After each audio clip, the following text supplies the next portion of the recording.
রাজনীতির প্রতি এখন বেশি আকর্ষণ মানুষের। ছেলেরা পড়াশোনা ছেড়ে রাজনীতির প্রতি বেশি আগ্রহী। তখন পড়াশোনার দিকে বা খেলাধুলার দিকেই ছাত্রদের আগ্রহ বেশি ছিল। আবার এই রাজনৈতিক আগ্রহের কারণে অনেক সময় এই বাংলাদেশটা স্বাধীন হয়েছে রাজনীতির আগ্রহের কারণে। আবার কখনো কখনো স্বৈরশাসন যখন বাংলাদেশের মানুষের উপর চেপে বসে, তখন আবার এই ছাত্র যুবকরাই জনগণের পক্ষ থেকে রাজপথে নেমে এসে স্বৈরশাসনের অবসান ঘটায়, গণতান্ত্রিক ব্যবস্থাকে আবার পুনঃপ্রবর্তন করে। তো গণতন্ত্র ছাড়া তো বাংলাদেশের মুক্তি বা সমৃদ্ধি অর্জন সম্ভব নয়।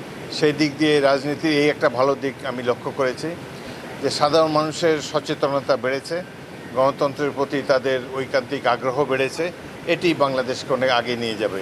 বিশেষ করে গত 16 বছরের স্বৈরশাসনের পর ছাত্র জনতা, ছাত্রদের অভিভাবকরা, সাধারণ মানুষ রাজপথে নেমে যেভাবে এই মাফিয়াতন্ত্রের অবসান ঘটিয়েছে, সেটি বাংলাদেশের জন্য এক গৌরবময় অধ্যায়।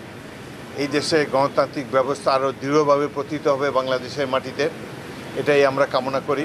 এবং গণতন্ত্রের মাধ্যমেই আমাদের অর্থনৈতিক অগ্রগতি অর্জন করা সম্ভব বলে আমি বিশ্বাস করি। বর্তমানে একটি অত্যন্ত সুন্দর নিরপেক্ষ নির্বাচনের মাধ্যমে একটি সংসদ গঠিত হয়েছে। সংসদের সবেমাত্র কাজ শুরু। এই সংসদ আশা করি বাংলাদেশকে সমৃদ্ধির পথে এগিয়ে নিয়ে যেতে সক্ষম হবে।